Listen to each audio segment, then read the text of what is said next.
자, 오늘 요한계시록 강해는 1장 11절에서 20절까지 있는 말씀 가지고 일곱 금촛대를 보았는데 라는 그런 주제로 하나님 말씀 듣도록 하겠습니다. 영어로는 I saw seven golden candlesticks 라고 제목을 정했고요. 우리 하나님의 말씀 볼게요. 제가 한 절 읽고 여러분도 한 절 읽고 교독하겠습니다.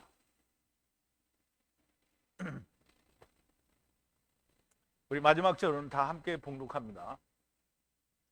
가로되 너 보는 것을 책에 써서 에베소, 서모나, 도가모, 두아디라, 사데, 빌라델비아, 라오디게아 일곱 교회에 보내라 하시기로 몸을 돌이켜 나더러 말한 음성을 알아보려고 하여 돌이킬 때에 일곱 금촛대를 보았는데 촛대 사이에 인자 같은 이가 발에 끌리는 옷을 입고 가슴에 금띠를 띠고 그 머리와 털의 희기가 흰 양털 같고 눈 같으며 그의 눈은 불꽃 같고 그의 발은 풀무에 단련한 빛난 주석 같고 그의 음성은 많은 물소리와 같으며 그 오른손에 일곱 별이 있고 그 입에서 좌우에 날선검이 나오고 그 얼굴은 해가 힘있게 비추는 것 같더라.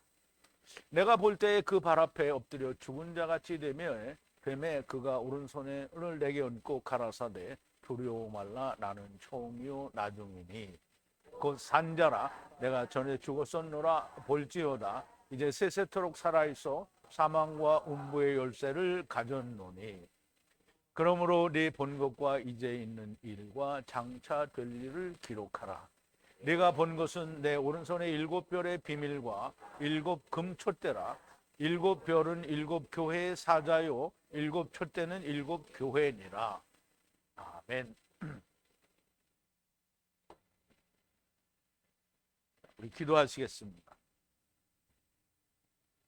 사랑하시는 우리 아버지 하나님, 감사와 찬송과 영광을 돌립니다. 우리가 구약을 통해서도 하나님의 진리와 하나님의 생명과 아버지 하나님의 성령의 역사심과 그 말씀을 우리가 배우고 이제 예수 그리스도께서 오셔서 모든 것을 이루신 후에 사도들과 하나님의 사람들을 통하여 기록하신 하나님의 말씀들을 통하여 정말 많은 것들을 저희들이 보고 듣고 또 깨달았습니다. 아버지 하나님, 이제 우리가 그토록 염원하던 요한계시록을 공부하는데 오늘은 그 두 번째 시간이요.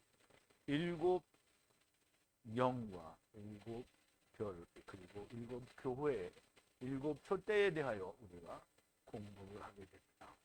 아버지 하나님, 비밀에 감추었던 말씀으로 하나님께서 친히 성령으로 기록하여 주신 것을 성령의 가르치심으로 말미암아 저희에게 깨닫게 하시니 우리가 온전한 것을 깨닫고 야다할 수 있게 하시며 하나님의 뜻에 합당한 것들로 우리가 야다할 수 있도록 하나님께서 인도하여 주시옵소서. 예수님의 이름으로 기도하옵나이다. 아멘.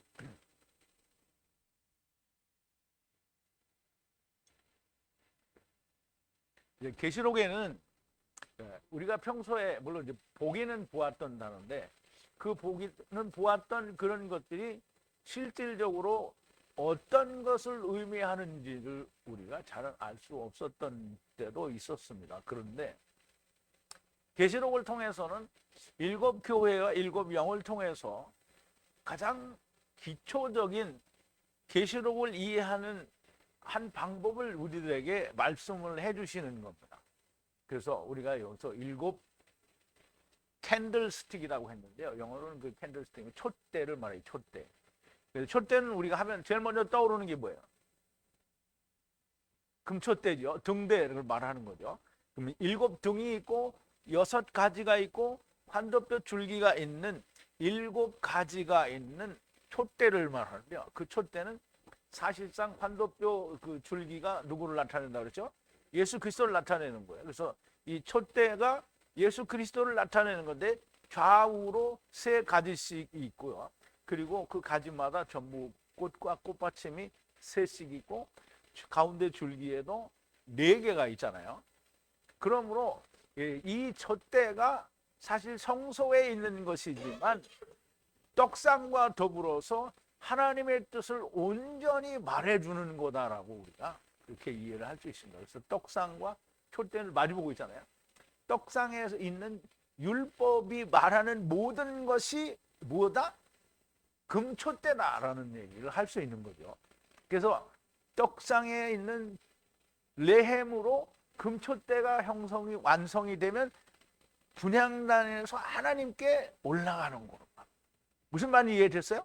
예, 우리가 그걸 잘 이해를 하면 우리가 일곱 금촛대에 대해서 우리가 좀 이해를 해보자고요. 근데 지난 시간에 나눈 말씀을 먼저 되새김을 좀 해봐야 되겠죠. 하나님께서 그의 종들에게, 이 종들이라는 말은 세상에서 말하는 나는 하나님의 종으로 사역을 한다. 그리고 신학교 가서 목사 된 사람들이 하나님의 종? 아니죠. 왜냐하면 하느님이 기름 부어서 세운 종이 아니기 때문이에요. 그러면 하느님이 기름 부었다라고 하면 하느님의 사람이 기름을 부어야 되잖아요. 그러면 하느님의 사람은 누가 하느님의 사람이에요?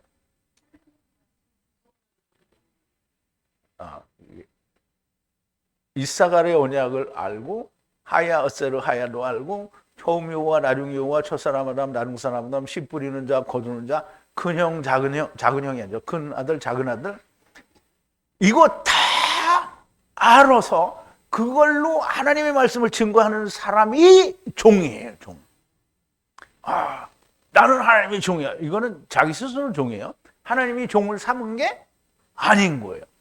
그러면 그의 종들에게 그러면 누구예요? 베냐민에게 말이에요. 베냐민에게. 요셉과 하나가 된 베냐민에게 보이시려고 그에게 주신 예수 그리스도의 계시라. 속히 되어질 일. 속히 되어질 일은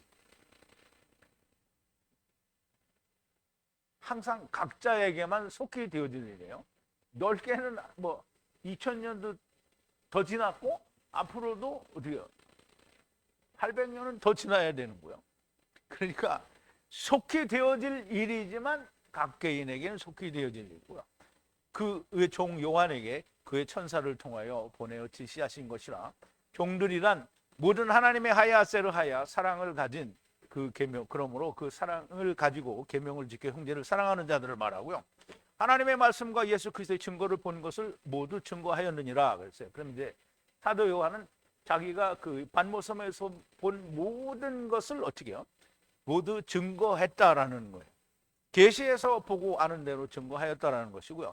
그 예언의 그 말씀을 듣고 읽는 자와 그 기록되는 것 안에서 지키는 자는 복되도다라고 말씀하셨는데요. 왜냐하면 때가 가깝다 그랬어요. 근데 이 때가 가깝다는 얘기는 물론 주님이 오시는 때는 아직 물리적으로는 멀었죠. 근데 각 사람들에게는 어떻게 해요? 끝이 금방 오죠. 가까운 거예요. 세월은 멀지만 각자에게는 항상 가깝다는 거고요. 요한은 아시아의 7교회에게 이제도 계시고 전에도 계시고 장차 오실 하느님. 그럼 이제도 계시고 전에도 계셨고 장차 오실 그분이 누구예요? 하느님이라는 거예요. 그럼 세상에 오신 예수님이 누구라는 거예요? 하느님이라는 거예요. 하느님과 그의 보좌 앞에. 그러면 이 하나님이라는 말은 데살로니가전서 4장에도 사도 바울이 하느님이 먼저 자는 자들을 데리고 오신다고 했죠. 하나님이 오시는 거예요.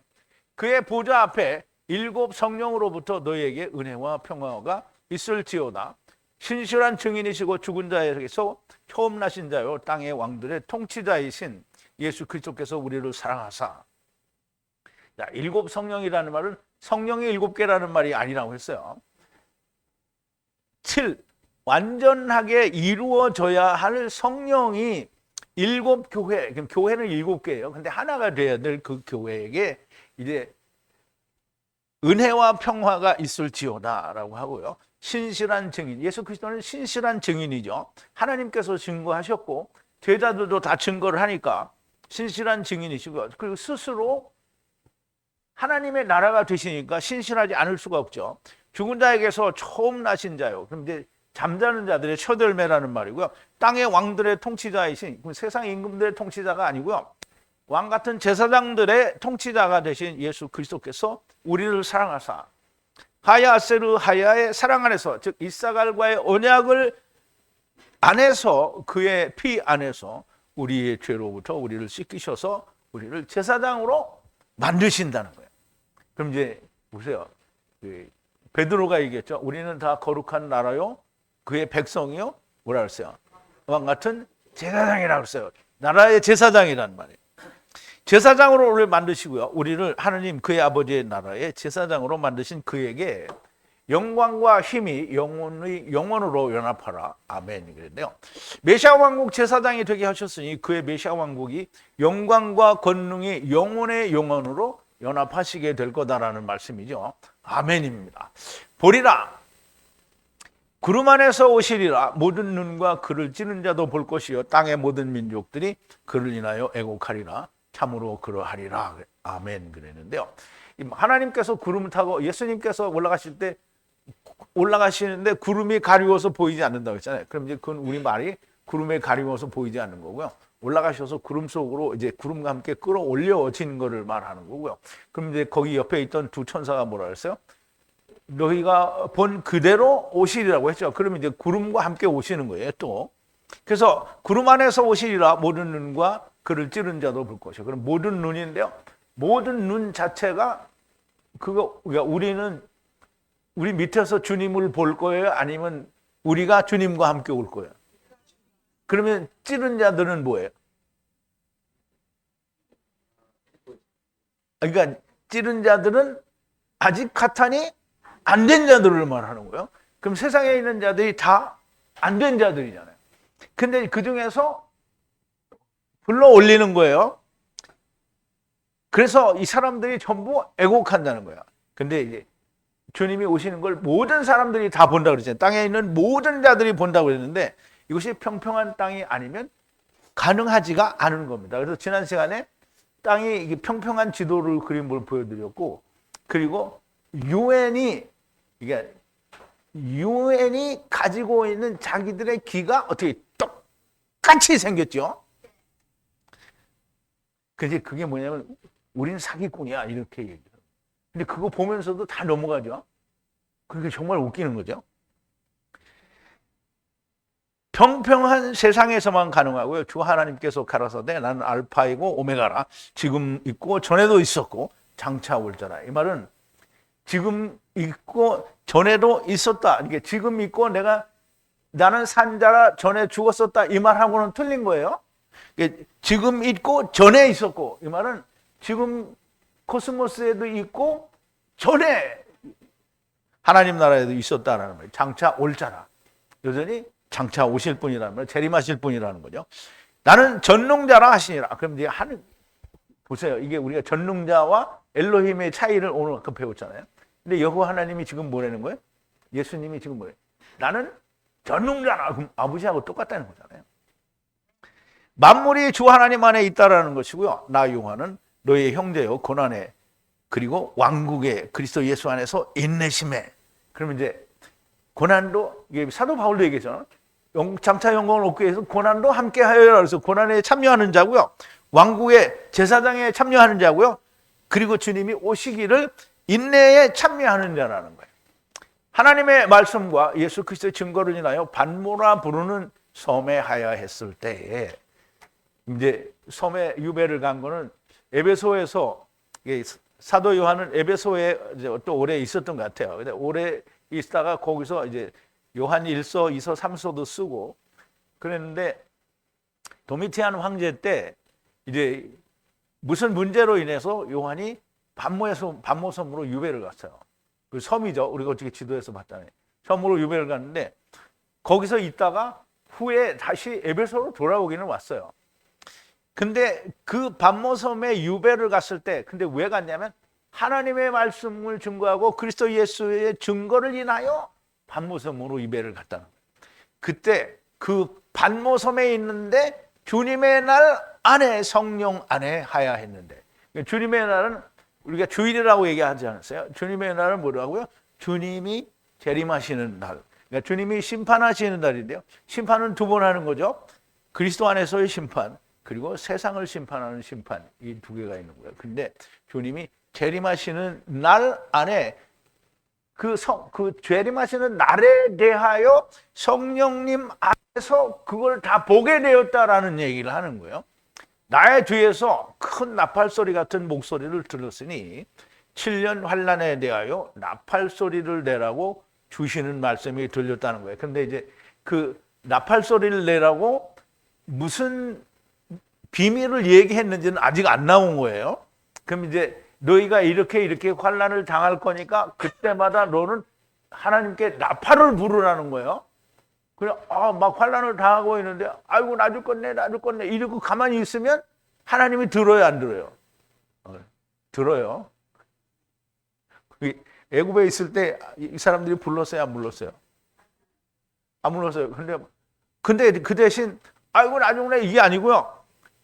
하나님이 오셨다라는 게 너무 분명하니까, 이 세상에 이게 너무 고통스럽고 내가 어떻게 하면 이걸 벗어날 수 있을까라는 그런 마음의 그 심중에 하나님을 향한 뜨거운 아픔과 괴로움이 있으면 어떻게 해요?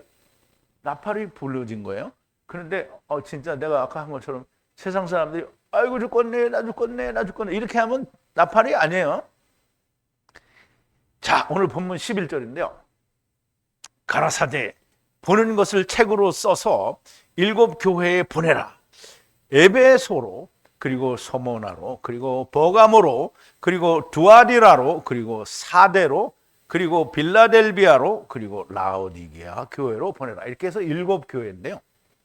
자, 이제 이 교회에 관한 말씀을 할 때 라오디게아 교회가 맨 나중에 나오기는 해요. 그래서 이제 이 순서대로 이제 되게 얘기하는 건데요. 자, 가로되 이게 말씀하신다는 거예요. 이 3004는 3056 로고스에서 유래가 된 단어인데요. 말을 한다는 거예요. 성경 하나님의 말씀을 말한다는 건데요. 보라, 책으로 쓰라는 거예요. 책으로 쓰라. 그리고 보내라. 어디로? 7 교회로 보내라는 거예요.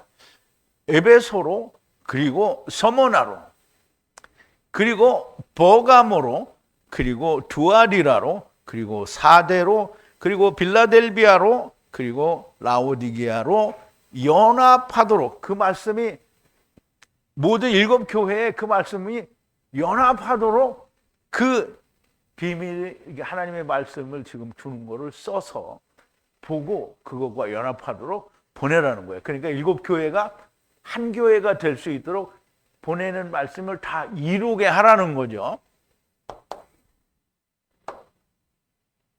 자, 보여주실 모든 것을 책으로 기록하여 7 교회가 말씀과 연합하도록 보내라는 말씀이네요. 그러므로 이 모든 교회, 7 교회, 곧 세상의 모든 교회는 이 계시록의 말씀과 연합하여야 하는 겁니다. 가령 이제 이게 또 한 번 이게 지금 여러분들에게 말씀을 드리는데,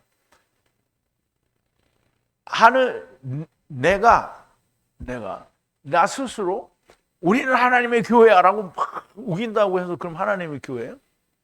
아니에요. 절대 아니죠. 그런데 하나님의 교회 아니어도 지금 요한계시록이 나와 있잖아요. 성경에 나와 있고요. 번역 성경이라도 나와 있잖아요. 사람들이 이걸 보고 교회라는 게 이런 거구나. 그래서 내가 나는 교회 못 됐으니까 이제라도 내가 하나님 믿고 교회가 되겠다. 그렇게 하나님 안에 들어오면 교회가 되죠. 그런데 하느님이 교회라고 인정한 것은 7개 교회라는 말이에요. 그 나머지는 스스로 내가 교회라고 하는 거예요. 그러니까 주님이 나 스스로 주의 이름으로 선지자를 하고 귀신도 쫓아내고 큰 권능도 행하는데 주님이 뭐라고요? 나는 너를 모른다고 한다는 말이에요. 그러니까 내가 내 스스로 나는 교회다라고 말을 해도 소용이 없다는 거예요. 7 교회 안에 속한 자만 교회인 거예요. 이 보내라는 소리가 들렸다라는 건데요. 이 7 교회에 보내는 거예요. 자, 12절인데 나에게 함께 말하는 분의 소리를 보려고 거기로 돌이키려니 말이 이상하네. 거기로 돌이키려고 돌이키니, 이게 마음으로는 돌이켜야지 하고 이렇게 돌이켰다는 말이죠. 금으로 만든 7 촛대를 보았는데 그랬어요. 어쨌든 원어에는 그렇게 돌이키려고 돌이켰다 이렇게 말이 나와 있기 때문에 이제 그렇게 말씀을 드리는 거예요. 그리고 거기 돌이켰다라는 말이에요. 그 누구든지 그러니까 나와 함께 이야기하는 자가 목소리를 보려고 돌이켰어요. 거기로 돌이켰어요. 그리고 돌아서서 돌이키려고 돌아서서 이게 2번 나왔죠. 돌아서서 보니까 7 촛대 금으로 만든 촛대를 봤다라는 거예요. 그러니까 이제 내 해석이 틀린 건 아니에요. 생략을 해버리면 이제 그냥 말은 잘 되는데 보려고 돌이켜서 돌아보니 7 촛대가 보였다는 거예요. 그럼 이제 우리가 이해를 할 때 촛대가 하나, 둘, 셋, 넷, 다섯, 여섯, 7 이렇게 촛대가 있었다는 게 아니에요. 7 등불이 있는 촛대를 봤다는 거예요.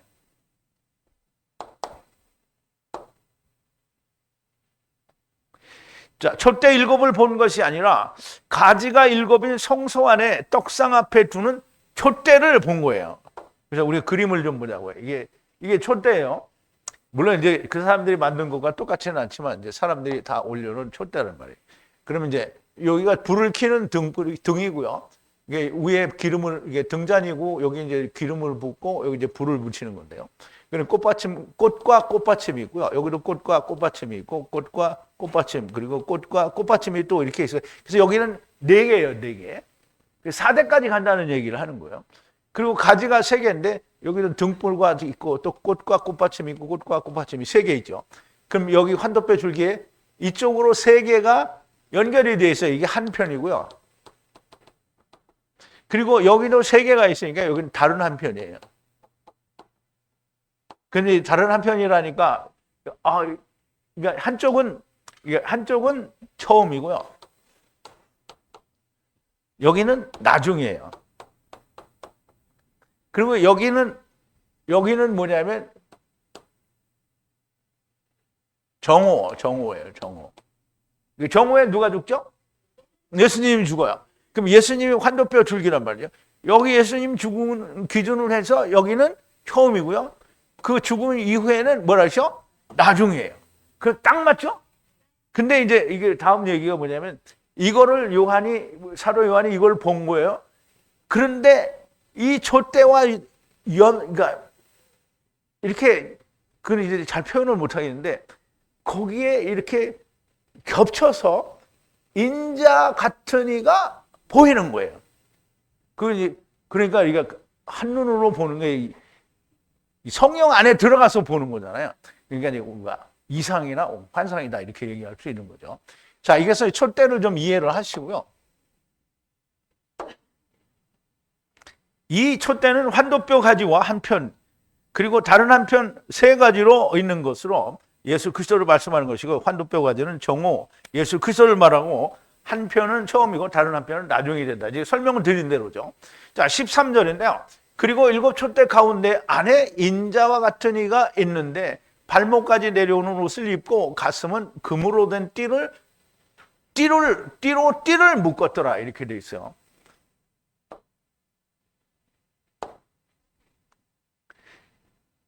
자, 그리고 중간 안에 근데 중간에는 이건 이제 뭐를 여러분들이 연상을 하면 좋으냐면 창세기에 보면 2장에 보면 하나님이 보기에 좋고 먹기에도 좋은 한 나무를 뒀어요. 근데 그 나무에 뭐가 또 있냐면 생명나무가 있어요. 그런데 그게 분명히 2개 있어요. 그런데 또 그 2개가 있는 그러니까 말하자면 선악을 알게 하는 나무 사이에 안에 뒤에 뭐 이렇게 얘기해 주세요. 근데 이제 아담이 아내가 주는 선악을 알게 하는 나무를 먹었잖아요. 근데 동산에 하나님이 나타나셨어요. 그때 아담이 어떻게 했어요? 나무에 숨었다 그랬잖아요. 그러면 나무에 숨은 거는 나무와 아담이 이렇게 감춰진 거예요. 겹쳐요. 이게 지금 그렇게 나무 사이에 들어가 있는 거예요. 그럼 인자와 촛대는 겹쳐서 하나로 보인 거예요. 이제 일곱 촛대, 그러니까 일곱 촛대의 중간에 인자 같은 이가 여기서 같은 이라는 말은 우리말로 번역할 때 비슷한 이라고 그랬는데요. 인자 같은 인자와 인자가, 그러니까 이제 사도 요한은 환상으로 보니까 인자 같다라고 생각을 한 거예요. 발목까지 내려오는 옷을 입었어요. 그리고 띠를 묶었어요. 무엇로 띠를 그냥 띠를 묶은 거예요. 그러니까 우리는 그냥 띠를 묶었다 그러면 띠로 묶은 거잖아요. 근데 이 나라 말에는 띠를 묶었다 이렇게 해야 되는 거예요. 가슴에 금으로 만든 띠를 허리에 띠를 묶었다는 게 허리띠가 아니고요. 그냥 띠를 묶었다는 거예요. 근데 어디에 묶었어요? 가슴에 묶었어요. 이제 가슴은 그 젖가슴인데요. 가슴은 창세기 49장에 보면 요셉에 대한 축복을 할 때 그 태홈에 쭈그리고 앉아 있는 것도 축복이고, 그 다음에 그러니까 태홈이 아니라 그 라함이죠. 라함. 태의 젖가슴의 축복이라고 했거든요. 그 젖가슴이 뭐냐면 샤드예요. 샤드.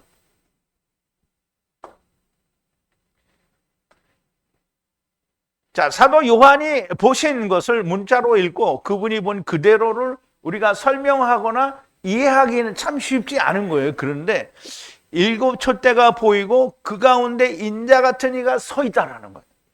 일곱 촛대하고 인자가 같은 이가 겹쳐서 보이는 것으로 그렇게 이해를 하시면 될 것 같아요. 그리고 발목까지 내려오는 옷을 입었다라는 말은 물론 흰 세마포를 입었다라는 말로 이해가 되는데요. 그러면 흰 세마포를 입었으니까 그러면 예수님이 오실 때 이 세마포 입은 그 사람을 말하냐 이렇게 말할 수 있겠죠. 그렇지가 않고요. 여기서 이 흰 세마포는 다니엘서에 나오는 이씨가 입은 게 흰 세마포라고 얘기를 했어요. 그래서 다니엘 10장에 보면 1절인데요. 바사왕 고레스 3년에 한 일이 있어 벨주사살이라 이름한 다니엘에게 나타났는데 그 일이 참되니 곧 큰 전쟁에 관한 것이라 다니엘이 그 일을 분명히 알았고 그 이상을 깨달으니라. 그때 다니엘이 세 이래 동안을 슬퍼하며 세 이래가 차기까지 좋은 떡을 먹지 아니하며 고기와 포도주를 입에 넣지 아니하며 또 기름을 바르지 아니하니라. 정월 24일에 내가 히데겔이라 하는 큰 강가에 섰는데 그때 내가 눈을 들어 바라본 즉 한 사람이, 이거 이슈예요. 한 사람이 세마포 옷을 입었고 허리에는 우바스 정금띠를 띄었고, 그럼 이제 여기서 말하는 그 이씨 같은, 지금 요한이 본 이씨 같은 그분이 이분이에요. 그 몸은 항옥 같고 그 불빛은 번갯빛 같고 그 눈은 횃불 같고 팔과 발은 빛나는 놋과 같고 그 말소리는 무리의 소리와 같다. 이게 조금 이따 다 나와요.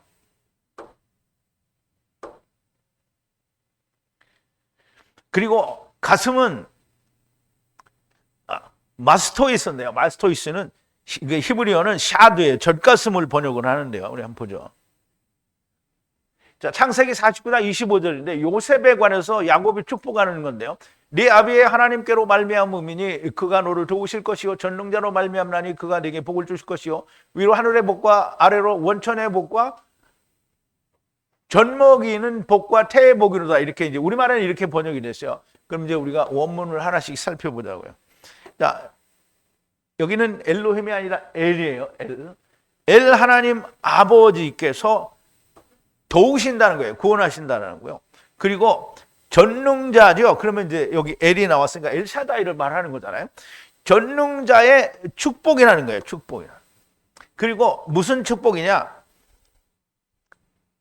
하늘 위의 축복이고요. 그리고 깊음, 태움 아래 쭈그리고 있는 축복이에요. 태움 아래 쭈그리는 건 축복이에요. 그리고 자궁, 그럼 이제 그러니까 자꾸 이게 태홈이라고 했는데 라함을 자꾸 태홈이라고 말하려고. 그럼 이제 태라고 할게요. 태. 그리고 젖먹이는 거가 이게 축복이라는 거예요. 그러면 세상에 사람의 태를 따라서 나와서 젖을 먹고 자라서 하나님을 알게 되는, 이게 축복이라는 거예요. 뭘 알게 되냐면 태움에 쭈그리고 와 있는 것도 알게 되고 그 하늘로 올라가는 축복도, 그것도 아는 게 축복이에요. 이게 전능자의 축복이란 말이에요. 엘샤다이의 축복이란 말이에요. 근데 거기에 뭐가 나온다고요?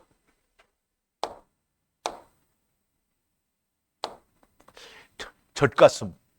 여기 이제 하나가 아니기 때문에 쌍수로 샤딤 뭐 이렇게 이제 표현을 했어요. 젖가슴이란 말이에요. 젖가슴은, 그러면 이제 우리가 젖가슴을 뭐 남자도 있고 여자도 있지만 남자 거는 쓸모가 없잖아요. 근데 여자 거는 뭐죠? 젖을 먹이잖아요. 젖을 먹이는 거니까 물리적으로 보면 남자 거는 쓸모가 없고 여자 거만 쓸모가 있는데, 이 젖가슴은 뭐예요? 사람 젖을 먹는 게 아니라 하나님의 젖을 먹는 거니까 이 젖가슴은 누구에게나 필요한 거예요. 그러면 이 젖가슴으로는 뭐를 주죠? 젖을 주잖아요. 그럼 하나님의 젖은 뭐죠? 율법을 주는 거잖아요. 젖을 먹이는 것을 말씀하는데 거기에 금으로 만든 띠를 띄었다라는 말은, 금은 성경에서 그죠? 자합은 뭐죠?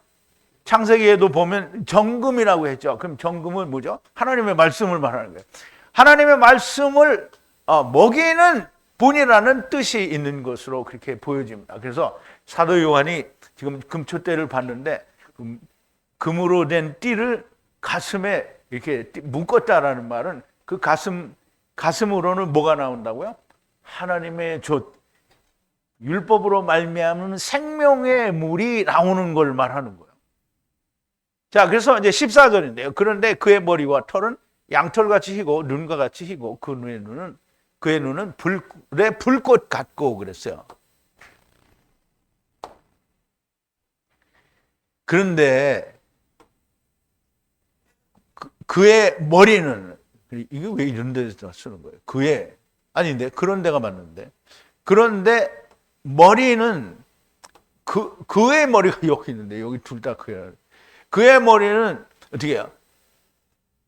머리털이, 그의 머리와 그의 머리털을 말해요. 그리고 희다라고 했어요. 희다라는 말은 그냥 우리가 보는 하얀 게 아니고요. 빛나다라는 단어에서 유래가 됐으므로 빛나는 하얀 거라는 거예요. 어떤 것 같이, 양털 같이. 근데 우리가 세상에서 보면 양털이 그렇게 막 빛나요?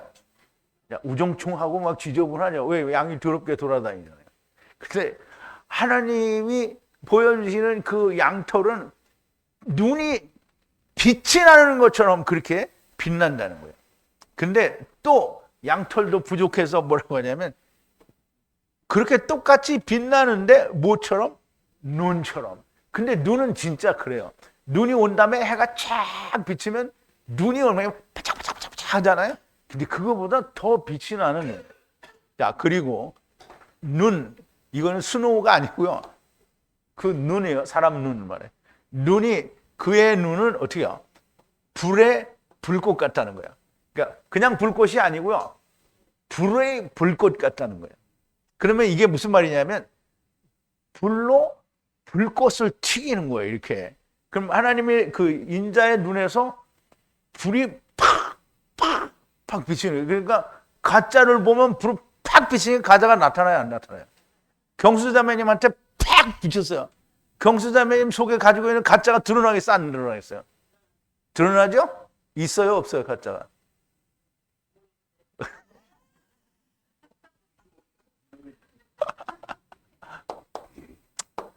내가 실망할까 봐 말 안 할게요.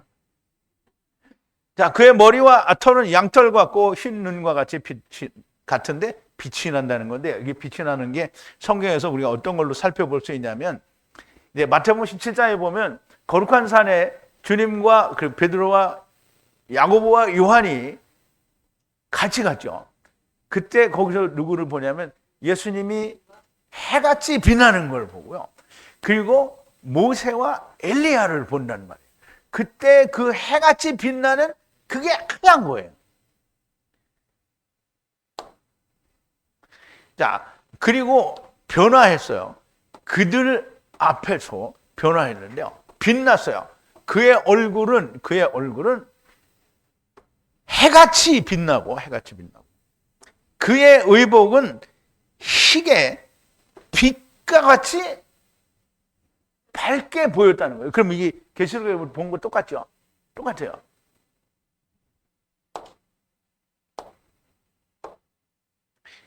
그리고 그 눈은 불꽃 같더라는 건데요.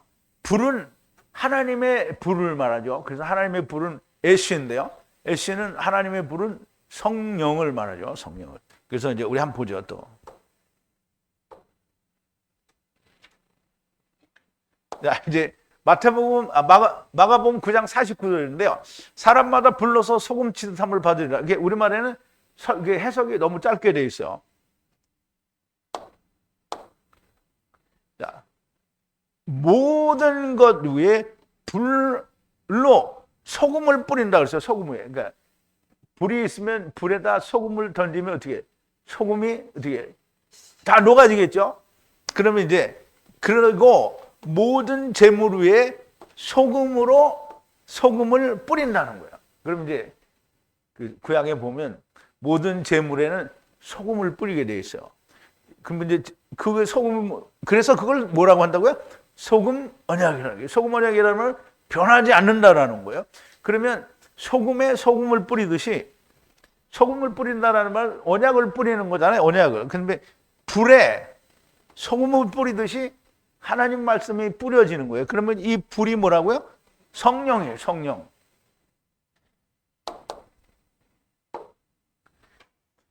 그리고 불꽃이 있어. 이게 불의 불꽃 같다고 했잖아요. 그러면 불꽃은 뭐냐? 그 불꽃은 또 음부로 가봐야 돼요. 우리가 부자가 간 음부로 가야 이제 우리가 그걸 알 수 있어요. 자, 부자가 음부에 가서 아버지 아브라함을 보고 얘기하는 거예요. 그리고 그가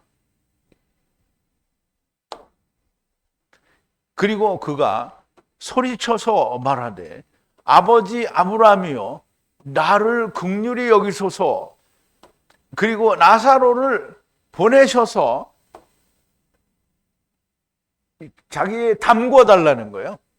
그 손가락 끝에 그의 손가락 끝에 물을 담궈서 손가락 끝에 물을 이렇게 푹 담궈서 나의 혀를 서늘하게 하소서 차게 하소서. 슬픔을 내가 고민하나이다 이 말인데 어디서?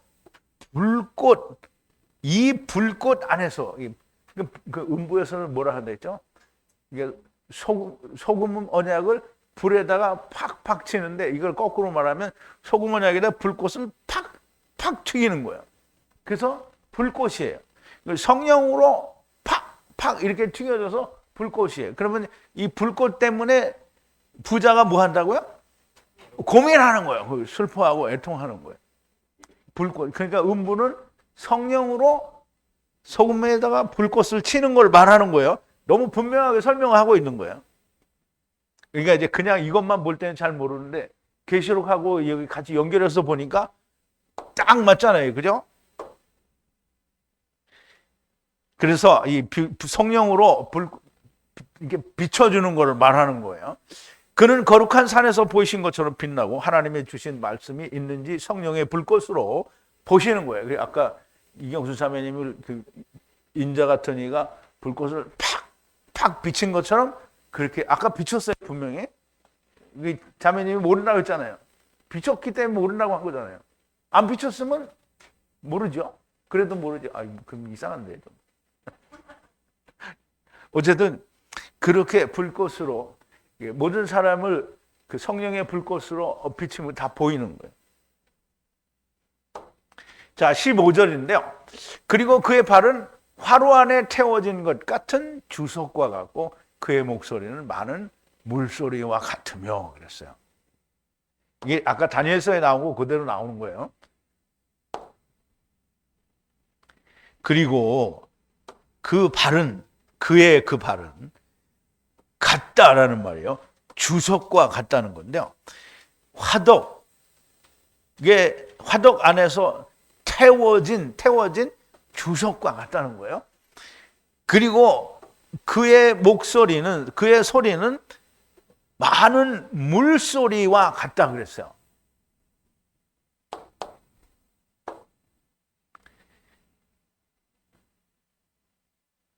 그의 발은 그의 지체들을 말합니다. 그럼 이제 우리가 아브라함이 그 창세기 18장에서 그 이제 집에 있다가 보니까 에노시 세 분이 왔잖아요. 그래서 아브라함이 급히 나가서 맞아들이면서 내 집에서 발을 씻고 쉬었다 가시라고 얘기를 하잖아요. 그러면 당신의 발을 씻고 쉬어가서 하나님 발이 있어요, 없어요? 그럼 하나님의 발은 누구예요? 지체들이죠.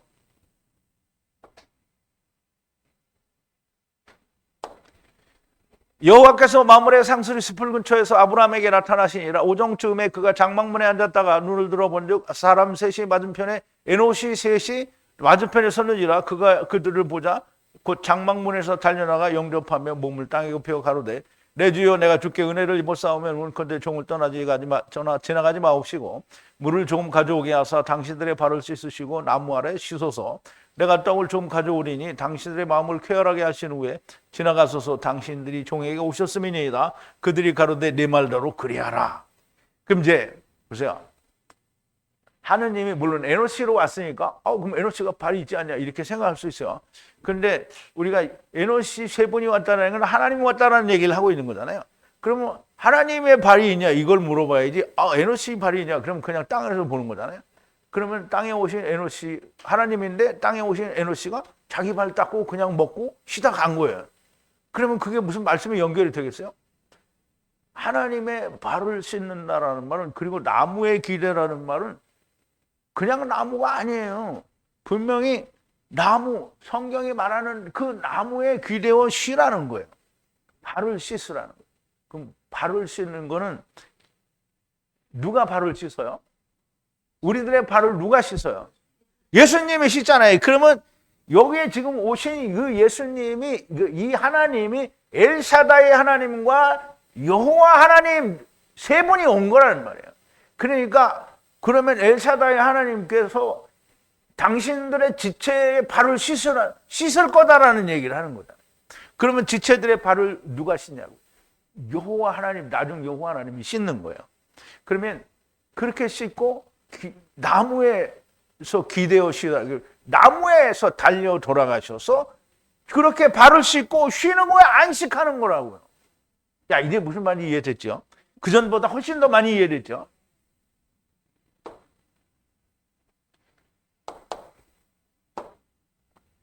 그런데 그 발이 풀무에 태워진 주석 같다 그랬어요. 그럼 우선 풀무를 우리가 알아야 되잖아요. 자, 창세기 15장에 보면 그 풀무가 나와요. 이게 횃불 언약에 나오는데요. 여호와께서 아브라함에게 이르시되 너는 정령이 알라 내 자손이 이방에서 객이 되어 그들을 섬기게 했고 그들은 400년 동안 내 자손을 괴롭게 하리니 그 섬기는 나라를 내가 징치할지며 그 후에 내 자손이 큰 재물을 이끌고 나오리라. 너는 장수하다가 평안히 조상에게로 돌아가 장사될 것이요 내 자손은 사대반의 땅으로 돌아오리니 이는 아모리 족속의 죄악이 아직 관영치 아니함이라 하시더니 해가 져서 어두울 때에 연기 나는 풀무가 보이더니 거기에서 타는 횃불이, 그러니까 거기에서 불이 나와서 타는 그 횃불 가운데서 횃불이 나와서 쪼갠 고기 사이로 지나더라 그랬어요. 그럼 쪼갠 고기는 한쪽은 뭐라 그랬죠? 이씨, 여기는 친구. 그럼 거기에 횃불이 지나갔어요. 어디서 나왔다고요? 풀무에서 나온 횃불이 글로 지나간 거예요. 그래서 그게 지나감으로 말미암아 둘이 하나가 되는 거라고 얘기를 했어요. 그러면 지나간 그분은 누구예요? 성령님으로 세상에 십자가에서 달려 돌아가신 그분을 말하는 거죠.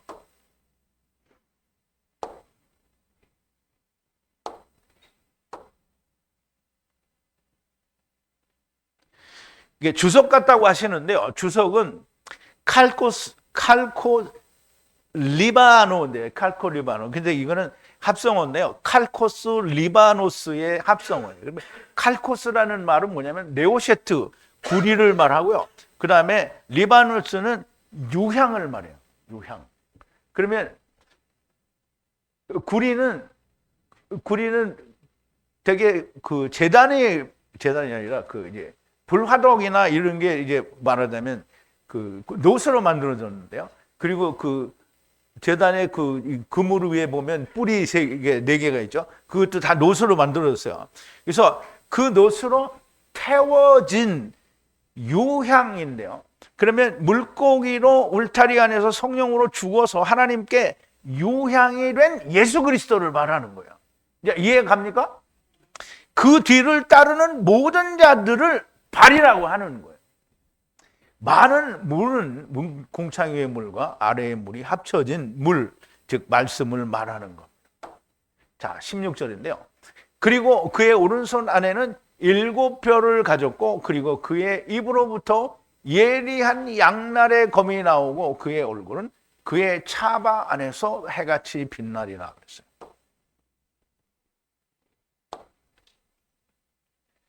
자, 그리고 가졌어요. 그의 오른손 안에 가졌는데요. 뭐를 가냐면 오른손 안에 7별을 가졌어요.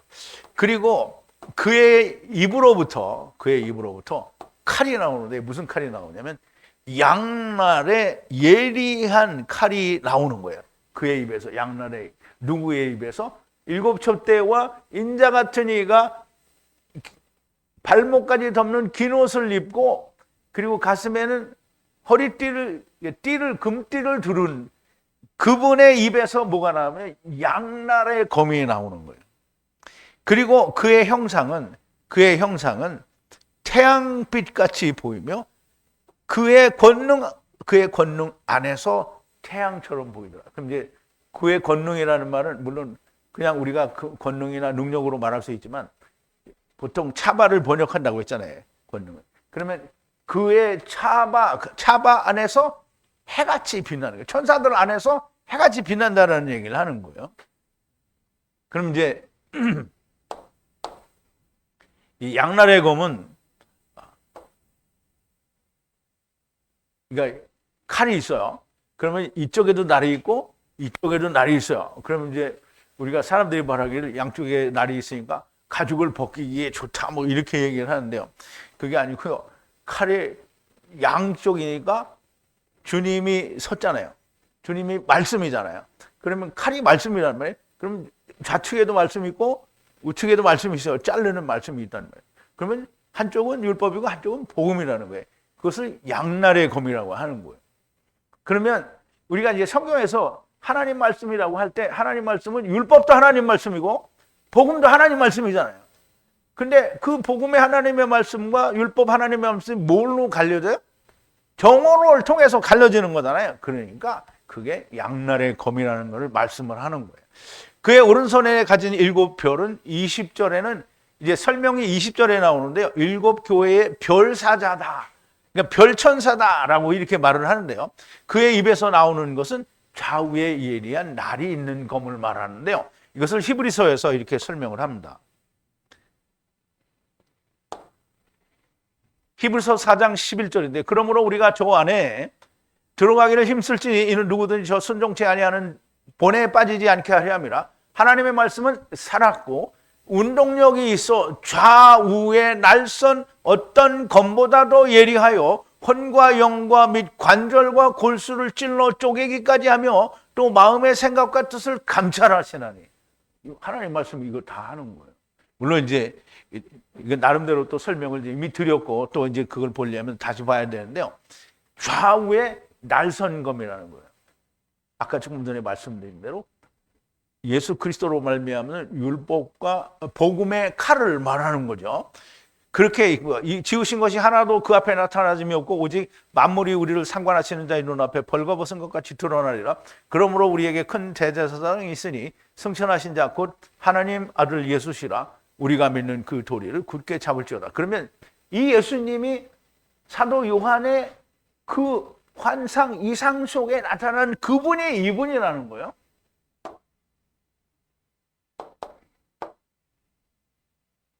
자, 이제 그 양날의 선 검을 요한계시록 19장에서 이렇게 얘기를 하는 거예요. 그리고 그의 입으로부터 나오는 거예요. 뭐가 나오냐면 양날의 칼이에요. 예리한 양날의 칼이에요. 똑같죠? 계시록에서 말하는 것과 히브리서 기자가 말하는 것 똑같은 거예요. 이걸 우리말로 뭐라 하냐면 이한검이라고 했어요. 그래, 이한검이 뭔지 한문을 모르면 몰라요. 근데 양날의 예리한 칼, 너무나 쉽죠? 그러니까 이런 번역은 좋은 번역이 아닌 거예요.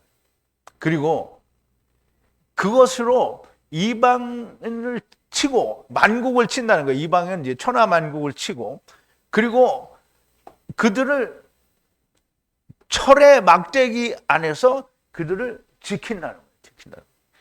그리고 밟아요. 포도즙 틀을 밟아요. 포도주를, 그러니까 포도즙 틀을 밟아서 포도주를 빼내는 거예요. 진노의 포도주. 그럼 이제 이게 뭐냐면 예수님이 그 천사들과 함께 와서 그 진노의 포도주 틀을 밟아요. 그래서 포도주를 빼는 거예요. 그럼 참 포도주를 빼는 거죠. 그러면 들어 올릴 자들을 지금 뽑으러 지금 가는 거예요. 누구하고? 재림 때에 예수님과 왕 같은 제사장들과 함께 가는 것을 말하는. 그러면 주권자이신 하나님의 진노의 포도주의 틀을 밟는다는 거예요. 근데 우선 여기서 이야기하고자 하는 것은 양날의 칼이라는 거잖아요. 양날의 칼은 지금도 양날의 칼이지만 재림하셔서 7년 환란 동안에는 그 양날의 칼이 정말 얼마나 활개를 칠지. 여러분, 활개를 쳐야 좋겠어요? 안 쳐야 좋겠어요? 쳐야 좋겠죠.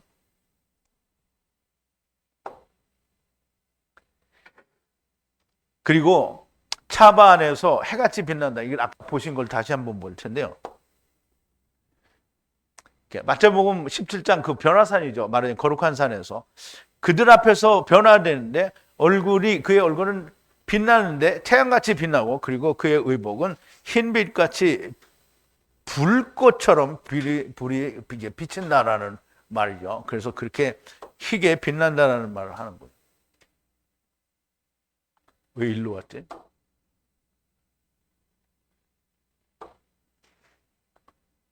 내가 저기를 구를 눌러야 되는데 거기를 눌러.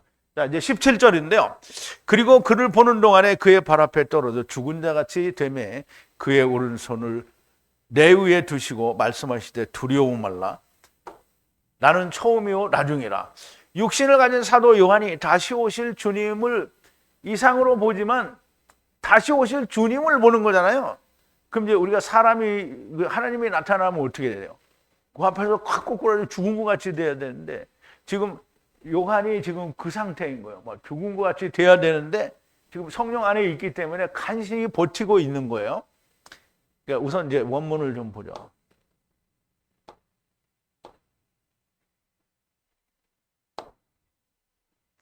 그리고 내가 보는 동안에, 그를 보는 동안에 그의 발 앞에 떨어져서 죽은 자 같이 되어 놓여졌는데, 죽은 자 같이 되었는데 두는 거예요.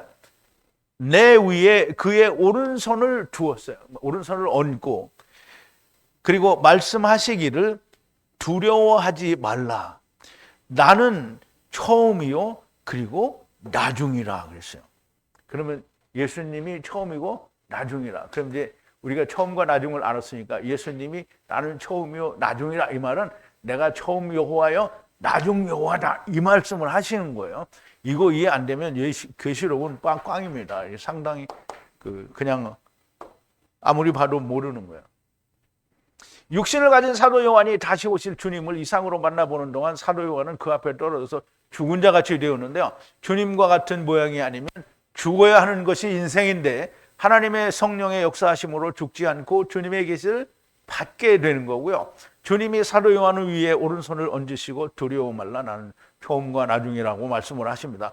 처음과 나중이라는 말씀은 시작 이 끝에서 마지막 저 끝이라는 말씀이 아니고요. 첫사람 아담과 나중 사람 아담이라는 말씀을 하는 거고요. 이게 우리가 고린도전서 15장 45절이죠.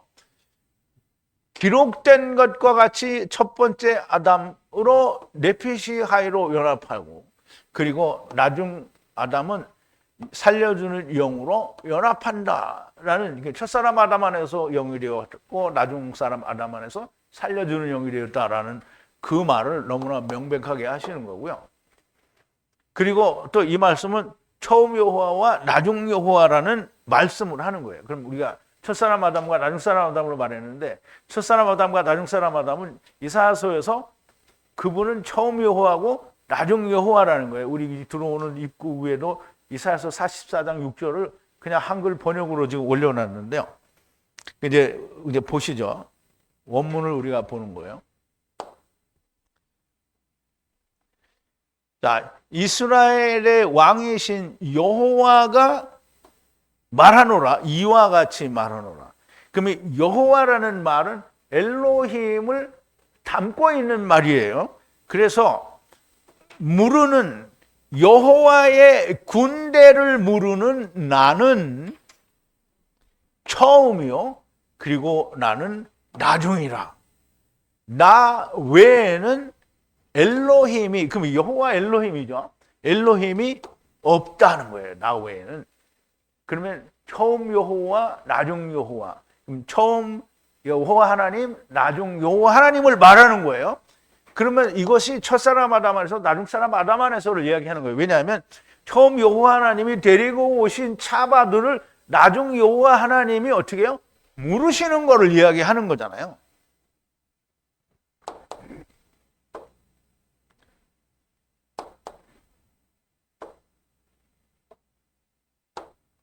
자, 18절인데요. 그리고 나는 산자라, 그리고 죽었었고, 그리고 보라, 나는 살아서 영원의 영원으로 연합하리라. 그리고 사망과 음부의 열쇠를 가졌느니라 그랬어요.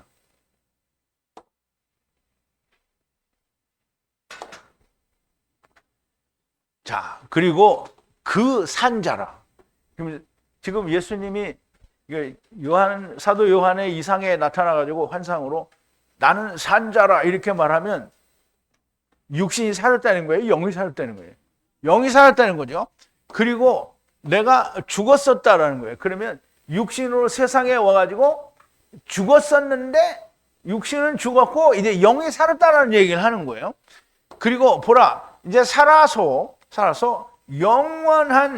영원의 영혼으로 하야할 것이다. 이제 연합할 거다라는 얘기를 했어요. 그리고 아멘이라고 얘기했죠.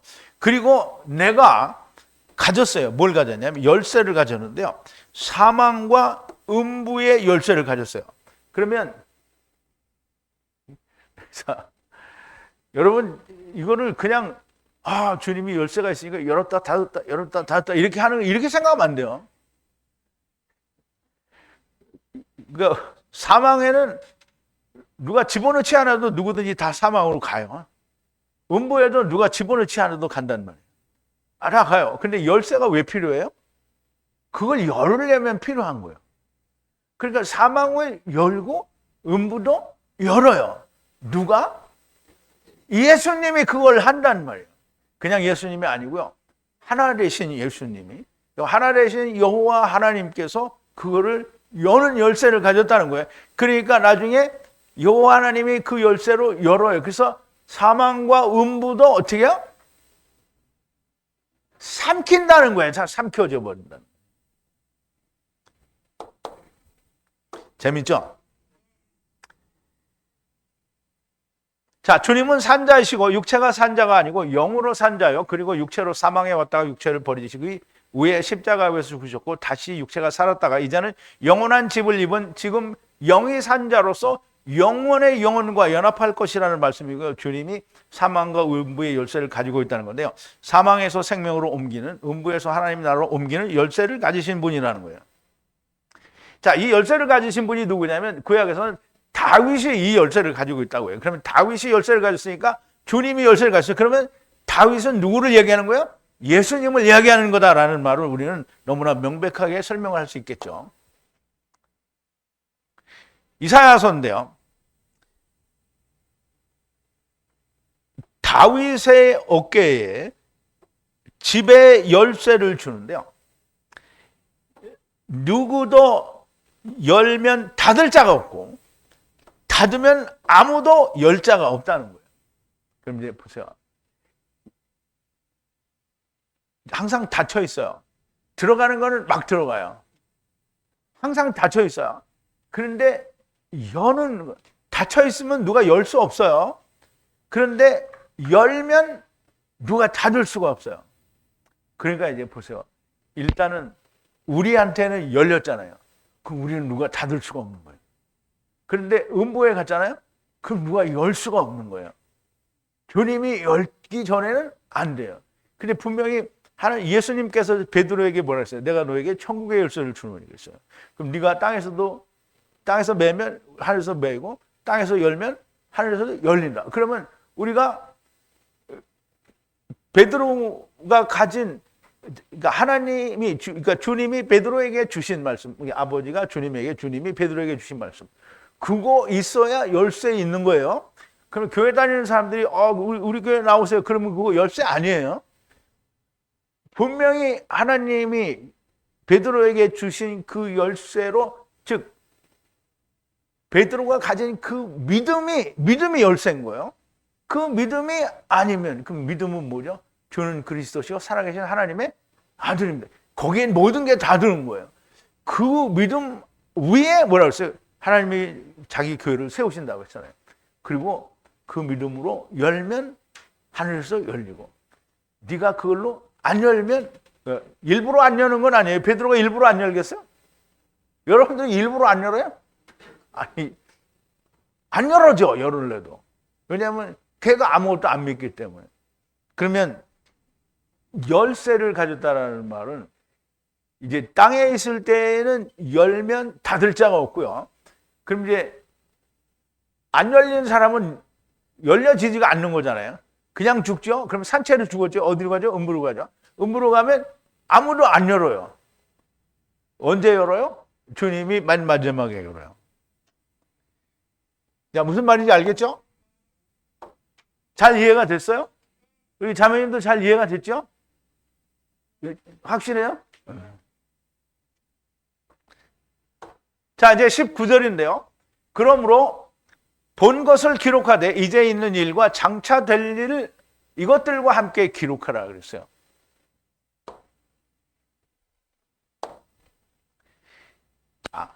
그러므로 기록하라는 거예요. 본 것을 기록하라는 거예요. 있는 것과, 지금 있는 것과, 그리고 있을 일을 함께 이것을 기록하라는 거예요. 지금 있는 일과, 보세요. 지난 일은 이미 다른 성경에 다 있어요. 지난 일들은 다른 성경에 다 있어요. 계시록에는 지난 일들을 기록 안 해요. 계시는 지난 일들을 계시하는 건 은혜. 무당은 지난 일들을 알죠. 그건 우리도 아는 거잖아요. 지난 일들은 우리도 아는 거고 무당도 아는 거예요. 근데 올 일에 대해서는 무당이 알아요, 몰라요? 모르죠. 하느님이 우리는 알게 하셨단 말이에요. 누구를 통해서? 사도 요한을 통해서. 그래서 지금 있는 일과 그리고 앞으로 되어질 일에 대해서 기록하라는 거예요. 그러면 앞으로 지금 있는 일은 교회들에 대해서 얘기하는 거예요. 교회들에 대해서. 그리고 앞으로 올 일은 7년 환란 동안에 있을 그런 모든 일들을 기록을 하라는 거예요. 이제 그 기록을 보고 7년 환란 때에 지금 주님이 재림하셔서 어린 양의 혼인 만찬이 시작이 되었는데 그때 어떤 일이 일어날지, 내가 언제 나팔을 불어야 될지 이거 모르면 꽝인 거죠. 그래서 이거를 기록하라는 거예요.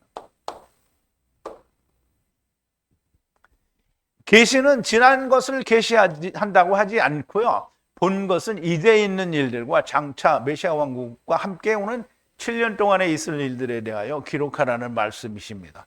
이제 있는 일은 7 교회의 일에 대한 말씀이시고요. 장차 올 일은 환란 때에 있을 일인데요. 모두 환상과 비유로 말씀하시니 매우 어렵습니다.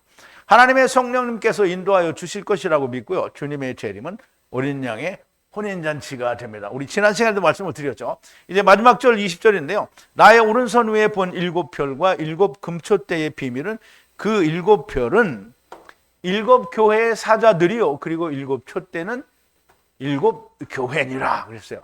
야, 이 말씀을 우리가 좀 잘 이해를 해야 되는데 여기는 내가 조금 고쳤거든요. 그리고 그 민수기에 대해서 오늘 아까 강해를 다 수정 앞부분에 대해서 수정해서 한 것도 이제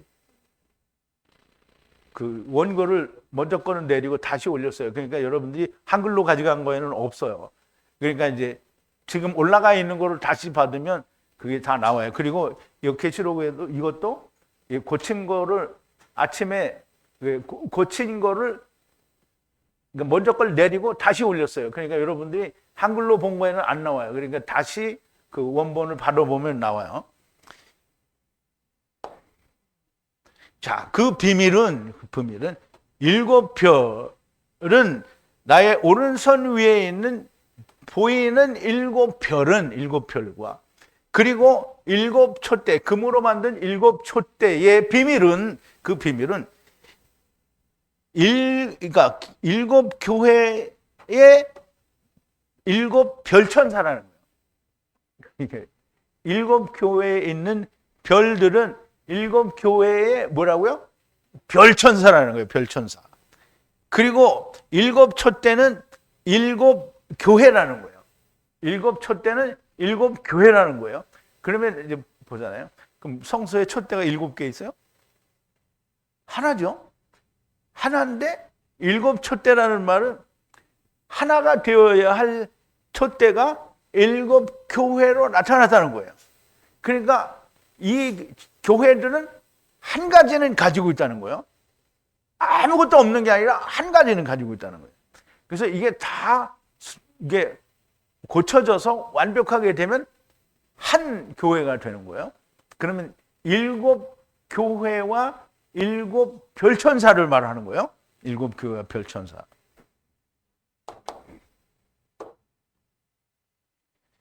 우리가 명백하게 알아야 할 것은 주님의 재림과 어린 양의 혼인잔치가 시작되는 것이고 그랬어요.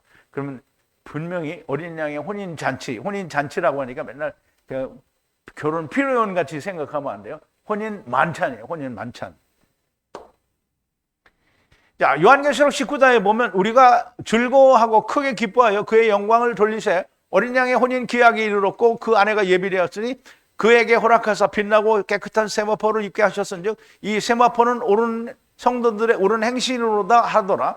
천사가 내게 말하기를 기록하라. 어린 양의 혼인잔치에 청함을 받은 입은 자들이 복이 있도다 하고 또 내게 말하되 이것은 하나님의 참되신 말씀이라 하기로 내가 그 발 앞에 엎드려 경배하려 하니 그가 나더러 말하되 나는 너와 예수 및 예수의 증거를 받은 내 형제들과 같이 된 종이니 삼가 그리하지 말고 오직 하나님께 경배하라. 예수의 증거는 대원의 영이라 하더라. 또 내가 하늘 열린 것을 보니 보라 백마탄 자가 있으니 그 이름은 충신과 진실이라. 그가 공의로 심판하며 싸우더라. 그 눈이 불꽃 같고 그 머리에 많은 멸관이 있고 그 이름을 쓴 것이 하나 있으니 자기밖에 아는 자가 없고 또 그가 피 뿌린 옷을 입었는데 그 이름은 하나님의 말씀이라 칭하더라. 하늘에 있는 군대들이 크고 깨끗한 세마포를 입고 백마를 타고 그를 따르더라. 그의 입에서 이한검이 나오고 그것으로 만국을 치겠고 친히 저희를 철장으로 다스리며 또 친히 하나님의 전능하신 이의 맹렬한 진노의 포도의 틀을 밟겠고 그 옷과 그 다리 사이에 이름 쓴 것이 있으니 만왕의 왕이요 만주의 주라. 그러면 이제 백마 탄 사람이 누구예요? 예수님을 말하는 거죠. 그럼 예수님이 그럼 뒤에 흰 옷을 입은 백마 탄 자들을 데리고 어디로 가는 거예요? 지금 세상으로 오는 거예요. 뭐하러? 진노의 포도주의 틀을 밟으러 가는 거예요. 그게 어린 양의 혼인 만찬이에요. 그럼 포도주의 틀을 밟아서 뭘 하는 거냐면 아직 인자의 살과 피를 먹고 마시지 못한 자들에게 그거를 먹게 하러 가는 게 만찬이에요. 어린 양의 혼인 만찬이에요. 그러면 혼인 만찬, 예수님이 제자들하고 마지막 만찬을 할 때 뭐 했어요? 거기서 무슨 빈대떡 굽고 뭐 산적 굽고 불고기 굽고 뭐 갈비 구워서 이렇게 했어요? 예수님의 살과 피, 떡과 포도주를 먹었어요. 그러면 진노의 포도주를 밟는 것은 아니 진노의 포도주를 밟는데 무슨 전을 차리고 무슨 포도주를 갖다가 막 사람들이 모여서 이놈저놈 서로 나눠 먹고 이러는 게 아니에요. 그게 아니고 과연 인자의 살과 피를 먹고 마실 사람이 또는 마신 사람이 있느냐? 이거를 가서 포도주의 틀을 밟는 거예요. 진노의 포도주예요. 그러니까 진노는 뭐예요? 심판이란 말이에요. 그럼 고린도후서 5장 10절에서 뭐라 했어요? 그리스도의 심판대에서 자기의 몸으로 행한 선악간에 행한 것을 어떻게 해요? 물려받는다고 해서 도련도 받는 거예요. 그러면 악을 행한 자는 받아요, 못 받아요? 못 받죠? 그럼 선을 행한 자는 받아요. 뭘로? 몸으로. 몸으로. 그러니까 몸으로라니까 사람들이 그럼 내가 새벽기도 얼마나 몸으로 열심히 나가도 이렇게 생각하는데, 몸으로 세상에 대해서 율법에 대해서 죽은 자를 말하는 거예요. 예수 그리스도와 함께 죽은 자를 말하는 거죠. 어린 양의 혼인 만찬이 시작되는 것이고, 땅에서는 속히 떡과 포도주를 먹어야 하는 환란이 시작되는 거고요. 7교회를 위한 7별천사들이라는 말은 구원을 교회의 구원 얻어야 하는, 말을 잘 못 써서 아침에 쓰느라고 정신이 혼미해가지고 말이 안 되겠어요. 구원을 받아야 하는 교회의 별천사들. 그럼 교회의 별천사들은 뭐예요? 우리를 말하는, 이게 우리가 아니죠. 우리는 아직 교회가 완전하게 되지 않은 자들을 말하는 거예요. 별천사의 사자들이라 그러니까 별천사를 말해요. 7초째는 땅에 있는 7교회를 말씀합니다. 그러므로 7교회가 되어야 할 세상에 온 집을 떠나온 천사들이라는 말을 하는 거예요. 이 별천사라는 말은. 근데 이제 제가 그걸 뭐라고 했냐면, 이게 우리가 천사의 몸을 입은 우리 왕 같은 제사장들이라고 말씀을 드렸는데, 아침에 아무리 생각해봐도 그거는 말이 안 맞는 것 같아요. 그래서 이제 바꿨어요. 여러분들도 이렇게 이해를 하시면 됩니다. 어린 양의 혼인 만찬은 하늘에서 땅에 있는 신부들이 인자의 살과 피를 먹게 하는 일을 하는 겁니다. 아직 많이 알 수는 없지만 7촛대를 보았다라는 말은 주님의 교회들이 어떻게 되어야 할 것을 보여주시기 위하여 오른손에 들고 계신 것을 말합니다. 앞으로 더 많은 어려운 부분이 있을 것이지만 성령님께서 인도하여 주실 것을 믿으면서 오늘도 하나님의 계시가 들리는 사람들이 많이 나오게 되기를 바랍니다. 우리 기도하시겠습니다. 사랑이신 우리 아버지 하나님, 감사와 찬송과 영광을 돌립니다. 오늘도 상당히 어렵고 힘든 부분이었지만 하나님께서 인도하여 주심에 우리가 하나님의 참 진리의 말씀, 이 세상에 주님이 오실 때에 주님의 재림과 함께 어린 양의 혼인 만찬이 시작되고, 혼인 만찬에서는 슬기로운 5 처녀와 같이 하나님의 말씀과 기름을 예비하여 주님을 맞이할 수 있는 자들을 주님이 찾으시기 위하여 오시는 것임을 우리가 너무나 명백하게 깨닫고 또 야다하게 되었습니다. 앞으로도 정말 어려운 부분들이 많이 있겠지만 하나님께서 친히 저희들에게 깨닫게 하신 성령님의 역사가 늘 충만하게 있어서 우리가 하나님의 참 진리의 말씀을 온전하게 깨달아서 사람들이 다 나팔을 불 수 있게, 환난 가운데 있을 때 온전한 나팔 소리를 낼 수 있는 자들이 정말 많이 나오게 하여 주시옵소서. 예수님의 이름으로 기도하옵나이다. 아멘.